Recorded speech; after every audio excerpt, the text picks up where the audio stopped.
One of the things that I love about the church is seeing how God has given people different gifts and different talents, and how when they all come together and use them, you see this beautiful thing that God has made and that he's created.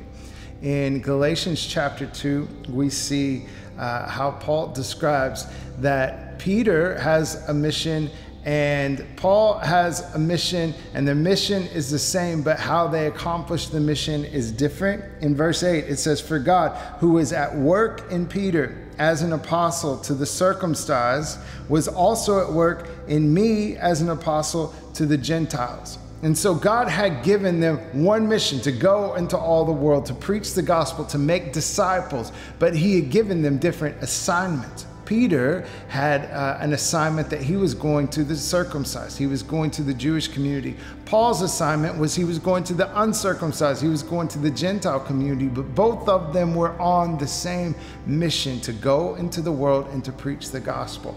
This is so true for you and for me, that God doesn't use a one-size-fits-all approach for everybody in the church. He is giving you talents. He's given me talents. He's giving you gifts and me gifts, and he has called us all to be on the same mission, to bring in our friends and family and see them become fully devoted followers of Christ. But he's given each of us a different assignment. There's a different way in which we go about seeing that mission accomplished.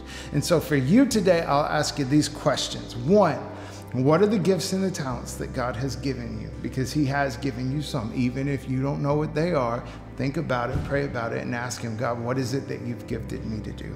Two, where is the influence that God has given you? Who is he giving you influence with? Some of you have a lot of influence, and a lot of people look to you for leadership. Some of you, you may only have a couple of people in your life that look to you for leadership and you have influence with. It doesn't matter how big your influence is, it matters what you do with it. And so your gifts and talents, your influence, and then three, how are you using all of that for the kingdom of God, to do the mission that he has called you to do? I pray that as you study this out today and you think about and pray about, that God would show you exactly what it is that you are created for, that you can do with your life, that you live on mission to make a kingdom impact forever.